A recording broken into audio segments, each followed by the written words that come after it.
From the Post Building in downtown North St. Louis, this is Inside City.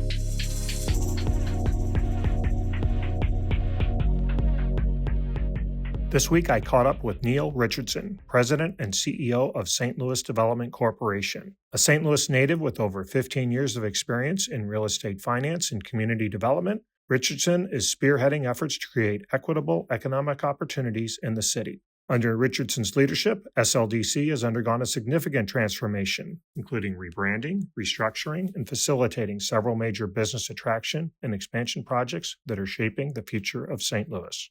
Neal, thanks for coming by this morning. It's really, I know you do a lot of different interviews and have things that pull you a lot of different directions, so I'm really honored to have you here today. So thanks for coming by. Really, I'd just like to jump right into it and talk really about some of your beginnings. You've talked before. When you were a kid, you grew up in Lewis Place, and you said you went to, I think, Antioch Parish, if I have that right, in the Ville. And you must have had some pretty strong mentors when you were growing up. I've heard you talk a little bit about kind of those, neighborhoods and being familiar with North St. Louis, but who were some of your mentors growing up? Yeah, so I spent a lot of my time in North St. Louis City. I always joke that I grew up and born in Lewis Place. I went to church in the Ville at Antioch Baptist Church, and then my grandmother, she lived on Penrose. So I used to ride my bike all the way up from Delmar through West Florissant, Natural Bridge in West Florissant. So it was quite the experience living in North St. Louis City at that time. Actually, it was heavily populated, but unfortunately, there was a lot of violent crime that was happening in North St. Louis City. But there were people that looked out for each other. We had this sense of community. I remember the city night outs or the block parties that we used to have. Those were in August, I think, second week of August or something, National Night Out. Yeah, exactly. Exactly. And so those National Night Outs was like the time where we all came together as a community.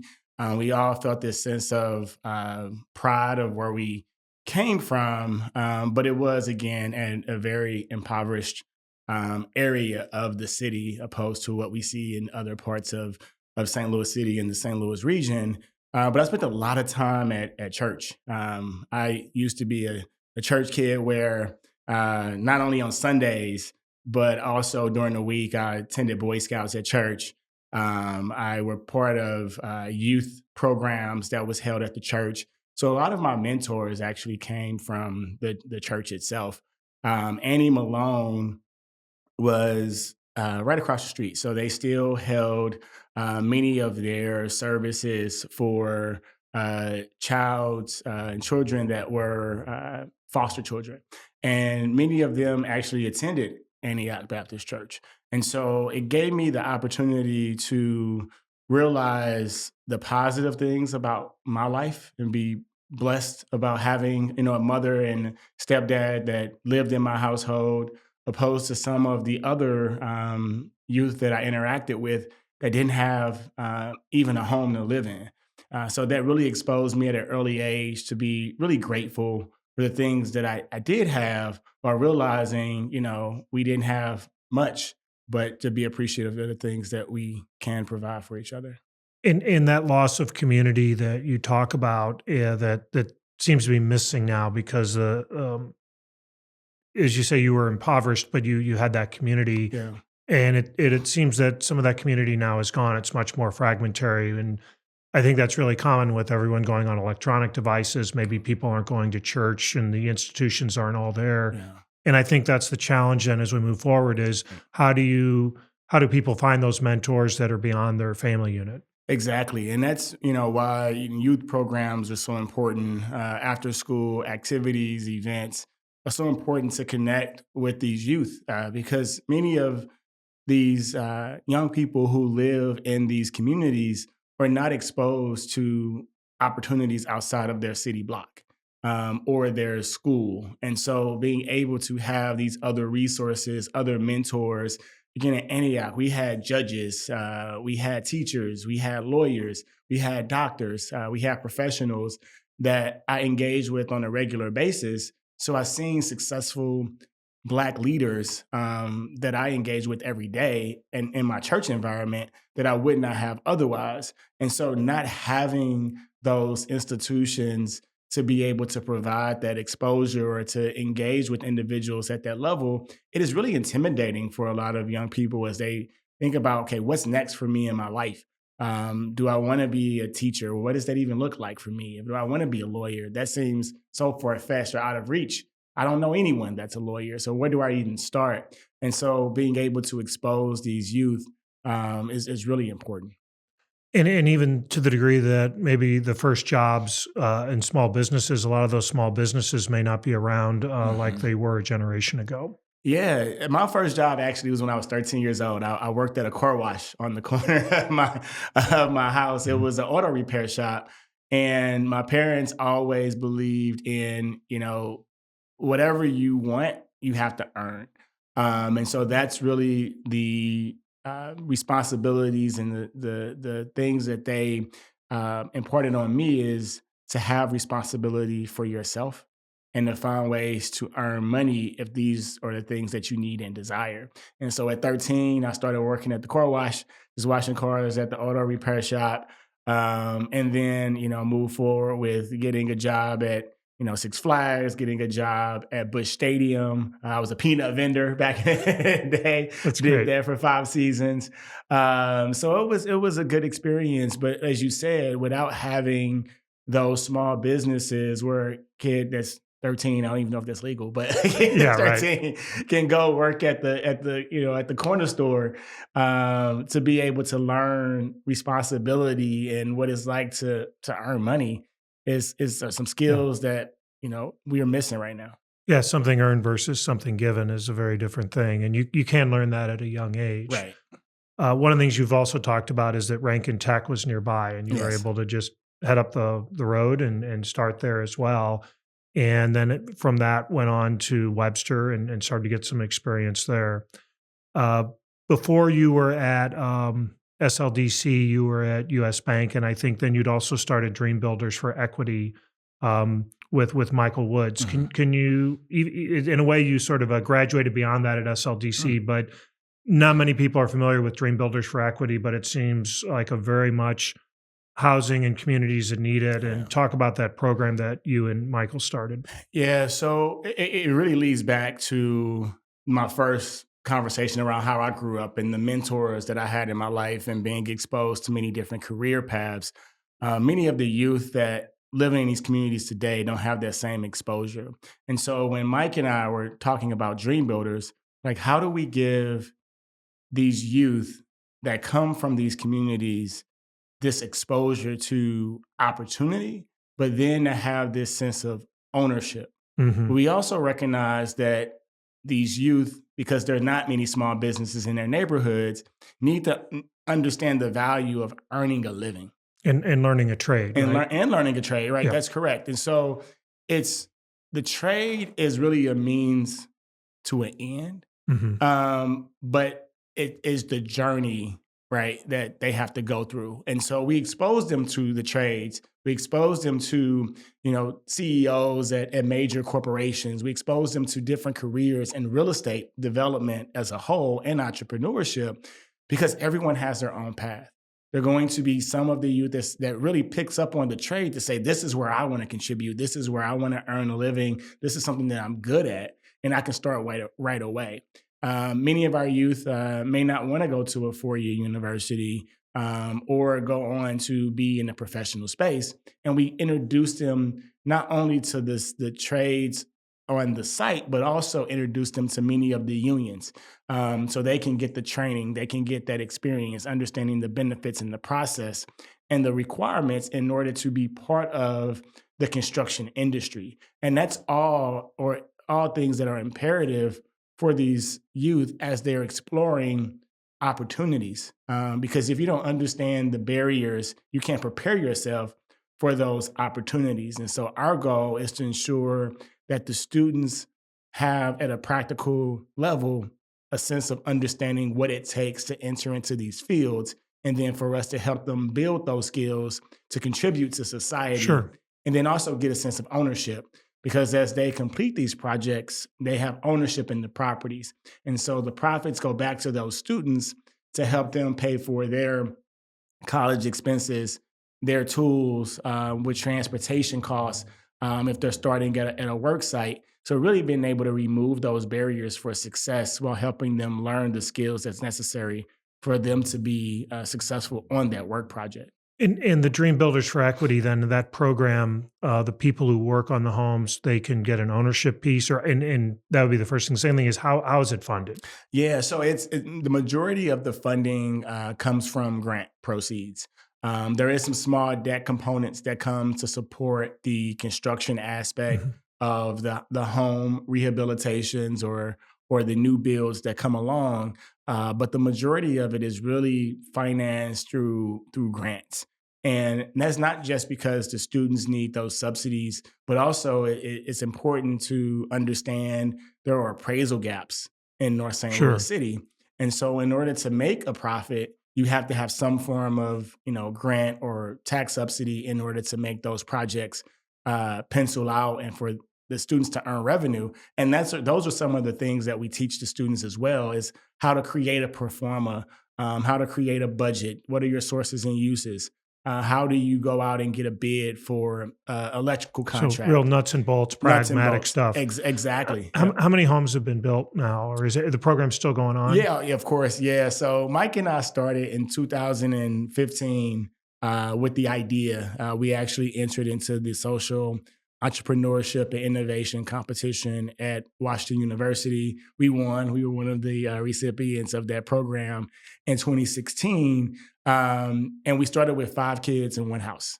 And that was important to have that pilot that we can start with. Mhm. And And today they've was set up by Hyde Park or it was set up in Lewis Place, so it was oh, Lewis a Place. Oh, block that's over great. from where I That's grew up. wonderful. Yeah, yeah. So yeah, so I was actually able to visit my parents a lot longer on the Well, site. So that get was a pretty meal cool. out of it, Yeah, something like that. So you started, I'm sorry to interrupted you, no, one that's okay. house Yeah, and 5 people, and yeah. now Now it's over 300 students that's been served. wow. They are right now working towards completing a 25 home redevelopment in the Hyde Park neighborhood. They currently own a clothing store where the students actually manufacture and create clothing that can be sold at the store. They publish books that are sold at the store. They're in the process of creating a daycare facility to support the neighborhood. And then one of the Midwest Bank Center branches closed in the neighborhood. And instead of keeping it vacant, they partner with Midwest Bank Center to get ownership of that bank And repurpose the and building. repurpose it as the headquarters for Dream Builders for Oh, Equity. that's great. So it's really being able to transform a community, partnering with the neighborhood organizations there as well as the youth in that area. No, I mean, that's ideal program. And so, shifting gears a bit and then talking a little bit about SLDC and your, uh, I think you mentioned previously that you actually started interviewing under Lyda Crusen's Yeah. administration, and then was one of the finalists, and the Tashara came in, Yeah. and then you were able to get there. And so, going from a very nuts and bolts pragmatic, cutting wood and getting this together, and how you do that, you've now gotten more involved on the policy level. Yeah. And one of the things you've talked about is this economic justice action plan and Yeah. different 5 points to that, and that role that that you see yourself in now at the policy level. Yeah. Let's talk a little bit about that. Yeah, for sure. And I don't want to breeze by my time at U.S. Bank, Impact Yeah, well, Finance. let's talk about that a little bit Yeah, because we had as well. Oh, great. Zach Boyers was in Yeah. here a little bit ago. So um, let's talk about that too then. Yeah, no. So because it played a critical role in my lived experiences, but also my professional experience, seeing investment happening with the purpose of uplifting and empowering low to moderate income communities, leveraging tax credits and other investments into these areas that actually drive job growth, residential growth, but also the tax base as well for those Mhm. communities. And so as I, seeing this opportunity come up with the St. Louis Development Corporation, it was really a a multitude of my experiences coming together from living in North St. Louis City, seeing some of those Sure. challenging times, to working at US Bank and understanding how these financing tools can actually impact and drive growth in these areas, coming together to create equitable change. And I seen that as the model for the economic justice action plan, really centered on empowering, developing, and transforming the city of St. Louis through a more vibrant, just, and growing economy where all people can thrive. But I say that it's important for me to recognize my experience at US Bank, because in a lot of ways, people that live in these communities, they want better for themselves. However, understanding the technical aspects to be Sure. able to achieve that is something that's lacking. And so that's why we talk about empowerment first. So, as we talk about empowerment being critical for our communities, is really being able to educate them on the tools that are at their disposal to help create the economy Sure. and the community that they want to see. And they may not even be aware of it, that those Exactly. tools are available, or the levers, especially the larger financial or policy pieces that are in place. Exactly. And so as you think about it from a community grassroots perspective, and then being able to bring those tools to the table, SLDC has always sat in the middle of the public and private sectors. And bringing in community input, community development as an aspect to that, it takes the community, the public, and the private sector working together to create change that's not just transformational for the community itself or the real estate or the place, but the people too. And so bringing all of those components together is really the philosophy behind the economic justice action plan. And I always say empower, develop, transform. How are we empowering people? How are we developing neighborhoods? And how are we transforming communities? And that's really what we're focused on, is being able to create those things with 5 key primary goals of closing the wealth gap, strengthening neighborhoods, improving health and educational outcomes, which ultimately drives us forward on equitable growth, which is centered around growing our tax base and increasing our city's population, which has seen decline since the 1950s. So just taking a step back then, and just SLDC is actually something that was put together, I think, under the Shamel administration, and Yes. there were 9 different groups such Yeah. as LRA, LCRA. I didn't realize it was the Port Authority Yeah. was under there. A lot Yeah. of people don't think that of St. Louis as a port, but there Yeah. is a Yeah. Port Authority Yes. there.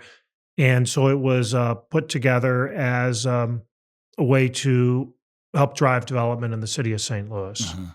I guess talk a little bit about SLDC and the levers that are available for either a developer or an individual. What are the things that are available to them that they can make use of SLDC? Yeah, so our 9 development boards that SODC oversees and really responsible for staffing and administrating is really about leveraging economic development tools to help drive economic growth forward or grow our city's tax base and increase our city's population. And those can range from tax abatements, where the incremental cost of a real estate development project, obviously, because you're investing into the capital improvements of the land, it has an increased value in the amount of taxes that's paid. So being able to defer a portion of those tax payments for a period of time to ensure that that project is able to be completed for a construction project, and then also gets a stabilization, provides a greater flexibility for the developer to attract investment into that project from the private sector. So being able to leverage that tool as an example to be able to attract investment into areas without the incentive would not Yeah. be able to get a quality Well, return. and I know the incentives are kind of a touchy subject right Oh, now, as yeah, far as a little bit controversial, but from a developer's side, the incentives allow the project to work or close out exactly. because say the rents are depressed, and ideally, and I guess at different points, some of those incentives can be abused a little bit, where maybe this is seen as a blighted area, not obviously in North St. Louis, but in other parts of the state.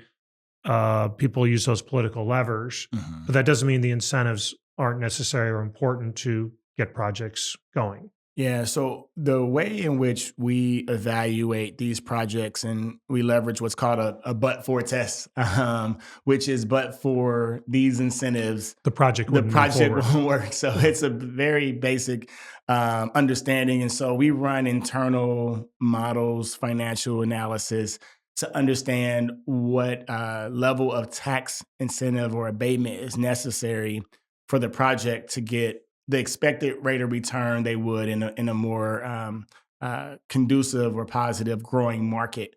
And so that's what the incentive allows for. And what we've been able to do with the Economic Justice Action Plan is to have a community benefit scorecard that gives incentives based on the current demographics of the social income levels, as well as the average property values or the income levels of a neighborhood, and then incentivizing that because we understand in more depressed areas, the rate of return that you're going to be able to receive is going to be challenging because the markets are so depressed. And being able to provide a greater incentive for those areas while still ensuring that a developer can qualify for incentives in some of our growing areas. They just have to contribute more from a community benefit perspective, which could range from housing affordability, quality jobs, environmental remediation, historic preservation, things that matter for the community. I see the tax incentives as not a way to just reward developers. It's a way for the city to invest into projects that they want to see happen and grow their economy. And so that's really what the community benefit scorecard aims to do. And I guess part of the issue you got to do is the need is so great. There's so many areas which are disadvantaged, and how do you, um, I won't say pick winners and losers, but how that I would think that scorecard becomes pretty important then as far as evaluating projects. Oh, definitely 100%. But then it also provides some certainty for the development community as Right. well. When they're running their initial analysis, they're like, okay, how much do I qualify for? And if I add more affordable housing units, how does that impact my bottom line? But then also, how does that impact the level of incentives that I'm able to receive from the city because I'm contributing at a higher level to the values that they have as a city or the goals that they have as a city. So it creates some certainty, but it also emphasizes what's important for the community overall. In one of those programs that I believe there's been a lot of success, maybe the most, I think, if I understood right, were the new market tax credits that Yeah. St. Louis leads the nation in those. Yeah. So St. Louis as a region is probably the most experienced leveraging new market tax credits and historic tax credits. At SLDC, over the 15 rounds of allocation that we've received, over $500 million in new market tax credit awards. Obviously, that equates to a smaller value when you think about the total incentive to a project. However, that's led to over 5,000 jobs within the St. Louis city, as well as over $4 billion of total investment through those various allocations. We leverage new market tax credits for job creation on commercial projects. We leverage new market tax credits most recently on a housing development project, which is a pretty innovative approach. So, being able to leverage new market tax credits to be able to promote home ownership opportunities in neighborhoods that may not have seen mortgages originated in decades have been one of our new strategies of leveraging the new market tax credit program, in addition to some of our other focuses on commercial and job creation projects. So next to your, I would call your alma mater, Rankin, they've got AMIC is going in, a new Yeah, it's development exciting. there, and that the way that campus has really expanded, and that's the advanced manufacturing, which was this public-private development where federal dollars were awarded, and in terms of the impact of the area and for Rankin, it seems like it's going to be a big win. Was SLDC involved in that process at all? Yeah, so we have allocated new market tax credits to support AMIC. We've also provided support as a conditional awardee through the North City Grant Program for AMIC, and also partnering with AMIC on really looking at the Advanced Manufacturing Innovation District. We know the Advanced Manufacturing Innovation Center is really focused on research and development from some of our top employers that are currently here, but also how do we bring in more manufacturers that need that R&D space. But also one of the greatest challenges with advanced manufacturing right now is workforce. And so what we've conducted at LCRA is acquired a 150,000 square foot former manufacturing, electric manufacturing facility that will be repurposed into a world-class workforce development facility focused on advanced manufacturing skills to help, again, attract these large manufacturers to St. Louis. Three things that we have an advantage of in St. Louis right now that we need to be able to highlight if we're able to pull this strategy off. One is we are a legacy city, which means we have a lot of industrial real estate that is not being utilized or leveraged.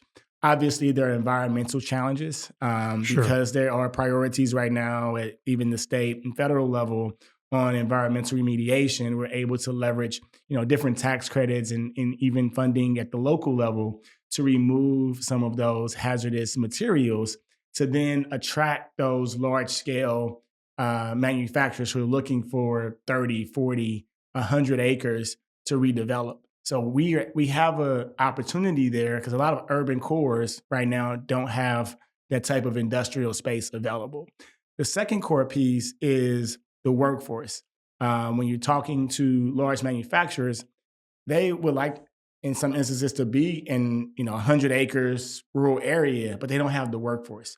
And so if we're investing into our workforce for our youth, unemployed and underemployed in advanced manufacturing, we can use that as a selling point to these manufacturers to come to St. Louis. And then the third is R&D and research and development and leveraging AMIC. And so being able to take that message out across the country and across the world really now is saying we have sites, we have workforce, and we have research and development that's available to you. Why not St. Louis that's in the middle of the United States? Yeah. And training for the trades too, which Exactly. is linked into that. Yep. Um, and I guess part of that too is there's a project on MLK Monarch, and I don't Yeah. know if that's the one you were just Yeah, it referring to, that is. 150,000. Yes. Talk a little more about that. The mayor was in here and she referenced that project as well, Yeah. and how SLDC was involved in that project. Yeah, so we leveraged it through our Land Clearance Redevelopment Authority, LCRA, to acquire that 150,000 square foot building, but it's also situated on 15 acres. And so our goal is to create a campus for economic mobility where individuals can come and get trained in the trades and or being able to get trained around jobs in advanced manufacturing. But then having that campus allows us to provide those other wraparound services, financial education, childcare, mental health support. So all of those other challenges and barriers that exist, removing those things to create an opportunity for a person to be successful is critically important. And as we spoke about in the introduction here, having that within a neighborhood in which people are not used to having those experiences are critically important. I chose Rankin for my associate's degree because it was closest to where I grew up. I was familiar with the area. I was familiar with the campus. And so as we have the next generation growing up in the Ville and Lewis Place neighborhoods, they're going to see the Monarch facility, the campus for economic mobility, and say, hey, I want to be a part of that. That has opportunities that I can achieve because I can see it in my own community. So it must be for me. And so being able to leverage that site to provide those opportunities is really the next level, as you said, graduated version of Dream Builders for Equity. That's great. Well, and so part of the it seems like you need both the policy direction, Mhm. that economic justice action plan, as well as the um, the real specific things of where are the jobs coming from and how you impact in that. And you can't just stay at the policy level, No. but you also need good policy and good direction on how these things turn out. Yeah, I'm a deal junkie at heart. John, I love it. I love a good real estate deal. I was a real estate broker in my previous previous Yeah. life. And so I love seeing, positive momentum on real estate development projects.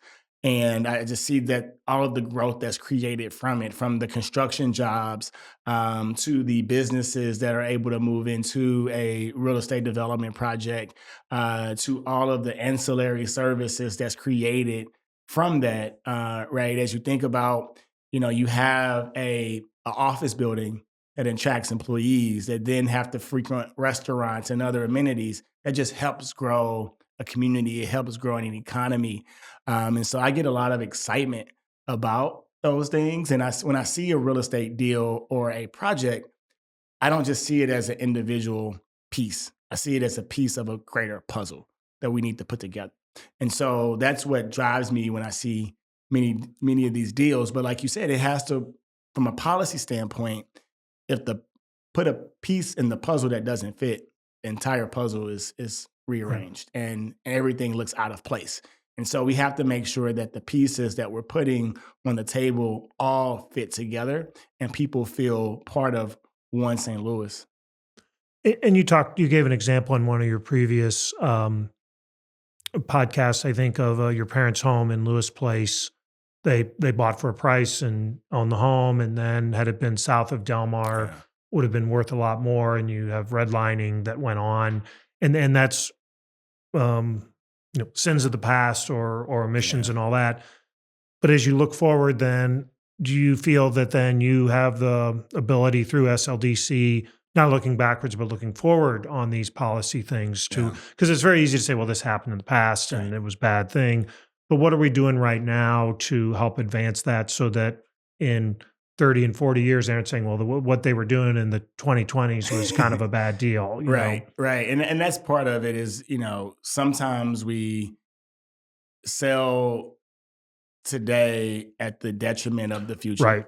And we have to understand that the decisions that we make today has an implication on generations to come. And that's, what I have to go to sleep with every night is Sure. thinking about those hard decisions.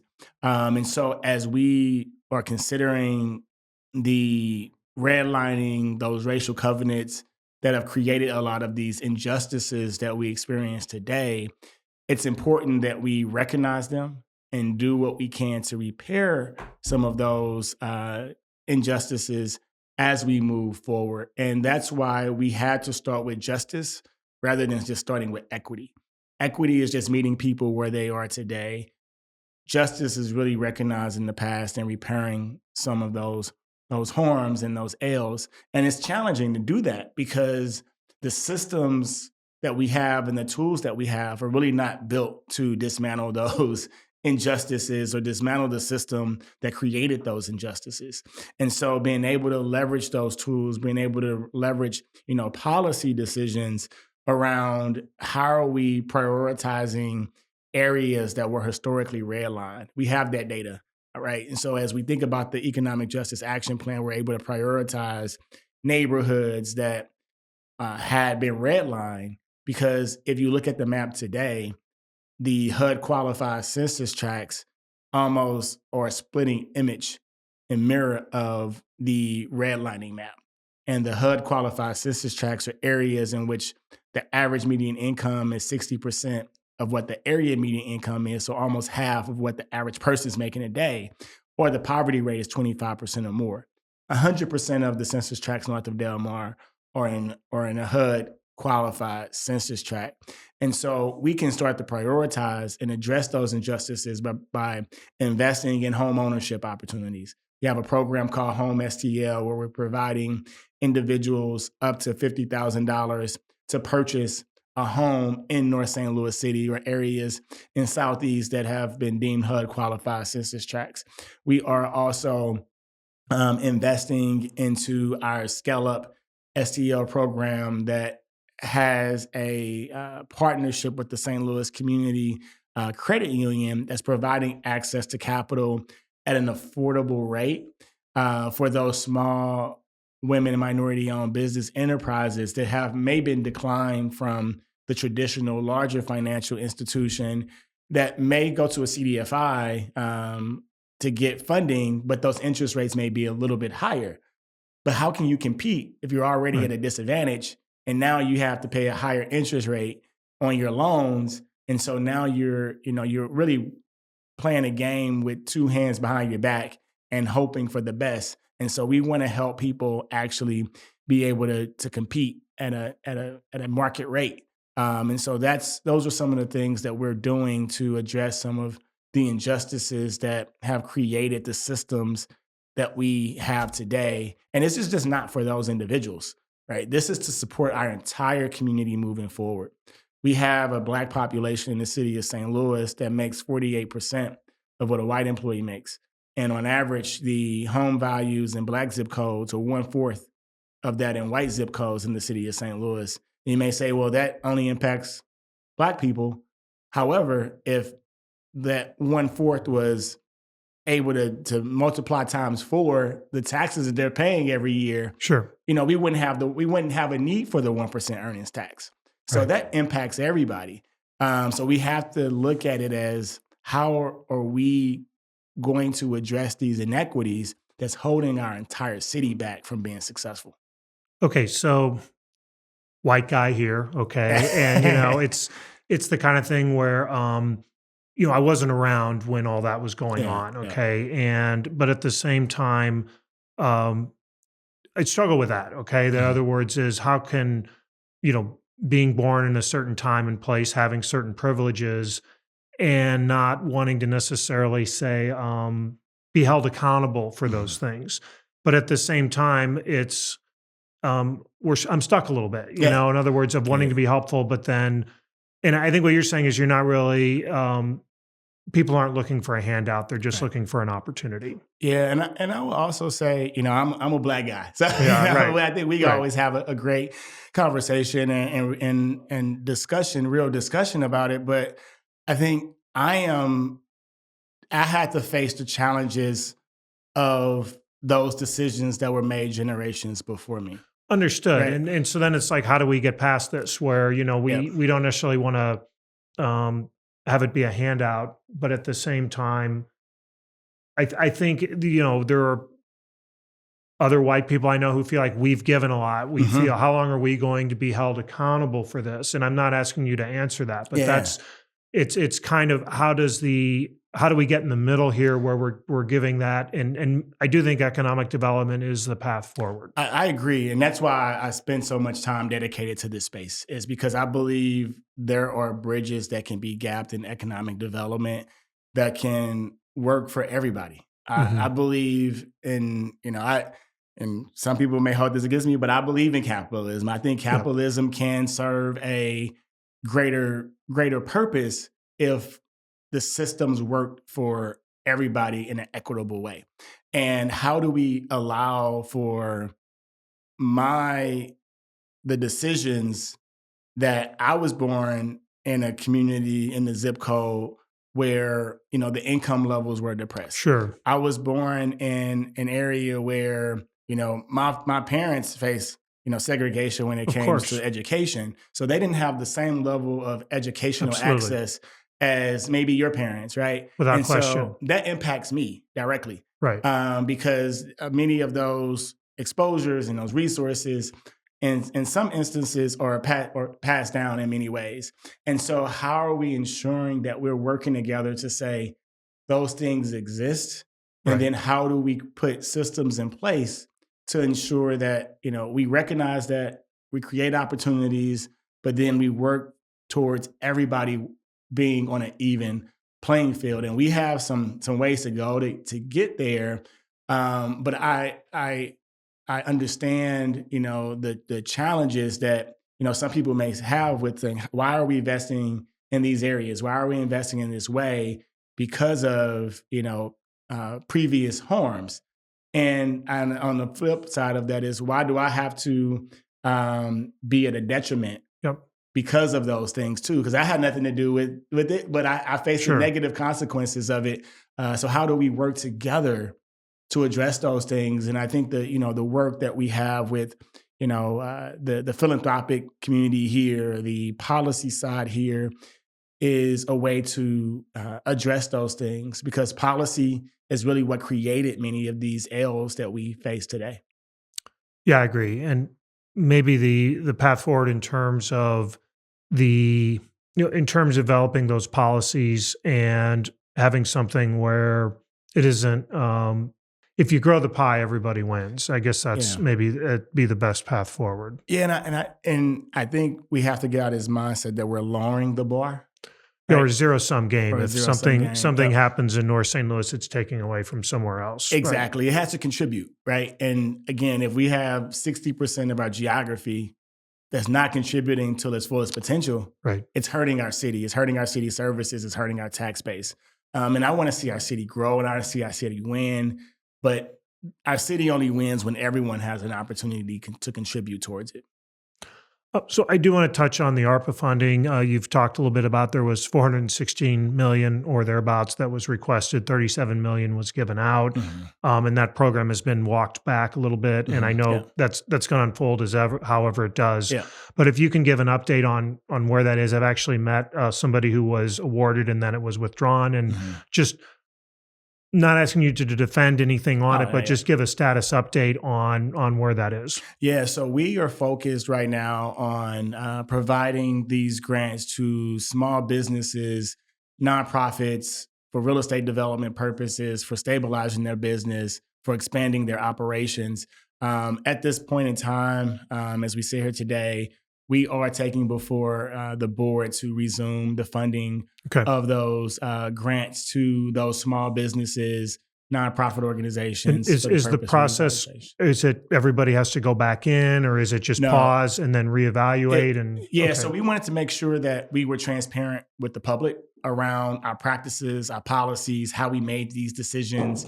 I think there was some lack of clarity or more clarity that could have been provided. And that's exactly what we have done, as well as getting an independent audit on this program to say, these are the practices that they follow. These are ways in which they can improve the allocation of the awards, and then being able to take a step forward. My goal is not to say, SLDC, myself, is doing everything right. Our focus is to make sure that we're following the rules, the regulations that are passed down to us. Some of the things that, I think people have to understand is SLDC is not a city department. You're independent. We are an independent agency, and the direction that we're giving comes from, when it relates to grant proceeds, comes from the federal guidelines. Then it comes from the ordinance that was passed into the Board of Aldermen and the Mayor's office. And then we have to enter into a separate agreement with the Community Development Administration, which is a city department, in which they give us direction on how to deploy the funds. And so what the audit really evaluated was, did SLDC follow all of the policies of those various different contracts or legislations that were in place? And we got a clean audit on those, that we followed the process. So now it's about going out and make sure that we are ensuring that every business that applied, that we deemed eligible, is actually sure. So there's verified. a potential for fraud there. Exactly. If the end user is not above board and a straight game, then and so that's what this process is going through now. Exactly. And so ensuring that, again, just like any other grant program, people fill out an application. We have to assess the application on its merit. And if the business attested to certain information within that document, we have to take it for what it is and then evaluate it and assess it moving forward. I see. Yeah.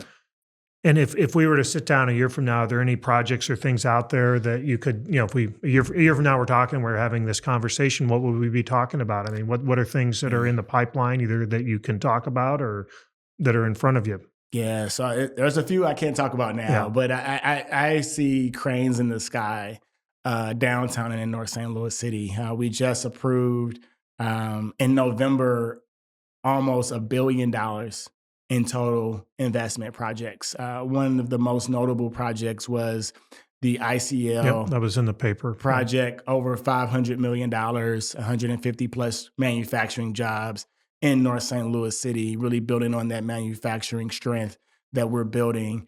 I'm excited about that project to move that one forward. But then we have two big projects downtown that SLDC is partnering with Greater St. Louis Inc. on, which is the Millennium Hotel Yep. site and the Railway Exchange.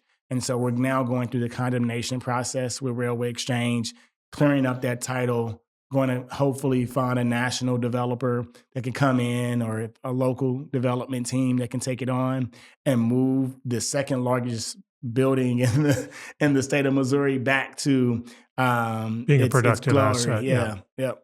Very good. All right, Neal, anything we haven't covered yet that you feel like we should put out there? No, you did a thorough job, John. All right. I appreciate you. This is great, and again, I appreciate everything you do to support the city, the work that you've done with the projects downtown have been important, and as we continue to revitalize downtown, we have to think about how we support the overall city and how it contributes to the overall economy being successful. That's great. Thanks, Neal. Thank you. Okay. Appreciate it. Yeah.